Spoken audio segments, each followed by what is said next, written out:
Saudi আরবের রাজধানী রিয়াদে ঢাকা প্রবাসী অ্যাসোসিয়েশনের উদ্যোগে হারা গালফ টলেডো রেস্টুরেন্টে ইফতার ও দোয়া মাহফিল অনুষ্ঠিত হয়েছে।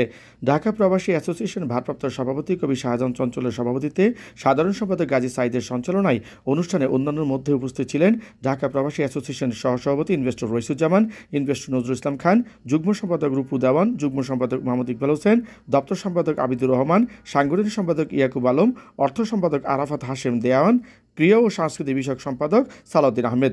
রিয়াদ ঢাকা প্রবাসী অ্যাসোসিয়েশন আয়োজিত ইফতার ও দোয়া মাহফিল অনুষ্ঠানে শিক্ষক, রাজনৈতিক, সাংবাদিক, সামাজিক, সাংস্কৃতিক পেশাজীবী সংগঠন ও বাংলাদেশের কমিটির বিভিন্ন পর্যায়ের নেতৃবৃন্দরা উপস্থিত ছিলেন। আগত অতিথিদের ঢাকা প্রবাসী অ্যাসোসিয়েশনের পক্ষ থেকে ধন্যবাদ জানান এবং আগামীতেও সকলে আন্তরিক উপস্থিতি কামনা করেছেন। ইফতারের পূর্বে রমজানের গুরুত্ব নিয়ে বিশেষ আলোচনা বিশ্ব মুসলিম উম্মার শান্তি কামনা করে দোয়া করেন মাওলানা ফারুক। সৌদি আরব প্রবাসী নোয়াখালী জেলা বিএনপির উদ্যোগে সাবেক 3বারের প্রধানমন্ত্রী বিএনপি চেয়ারপারসন বেগম খালেদা জিয়া রোগ মুক্তি কামনায় দোয়া আলোচনা ও সেহরি ইসমাইল কমিউনিটি সেন্টার অনুষ্ঠিত হয়েছে। অনুষ্ঠান উদযাপন কমিটির আহ্বায়ক মোহাম্মদ জাহাঙ্গীর আলমের সভাপতিত্বে সৌদি আরব পূর্বাঞ্চল বিএনপি সাবেক প্রতিষ্ঠাতা সাধারণ সম্পাদক ফারুক আহমেদ চানের সঞ্চালনায় অনুষ্ঠানের প্রধান অতিথি হিসেবে উপস্থিত ছিলেন জাতীয় দল বিএনপির চেয়ারপারসন উপদেষ্টা জাতীয় সংসদের সাবেক হুইপ জয়নাল আবেদিন ফারুক।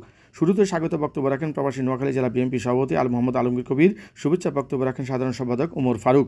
বিশেষ অতিথি হিসেবে উপস্থিত ছিলেন অনুষ্ঠান উদযাপন কমিটির সিনিয়র যুগ্ম আহ্বায়ক তালুকদার হারুন রশিদ, উদযাপন কমিটির সদস্য সচিব শেখ মোহাম্মদ রাকিব সহ প্রবাসী নোয়াখালী জেলা বিএনপি ও অঙ্গ সংগঠনের বিপুল সংখ্যক নেতাকর্মীরা উপস্থিত ছিলেন।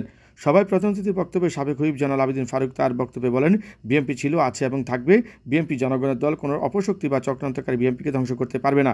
সবাই বেগম খালেদা জিয়া রোগ মুক্তি কামনা করে বিশেষ দোয়া করা হয়। মোহাম্মদ জাহাঙ্গীর আলম হৃদয়, মোহনা, নিউজ ডেস্ক।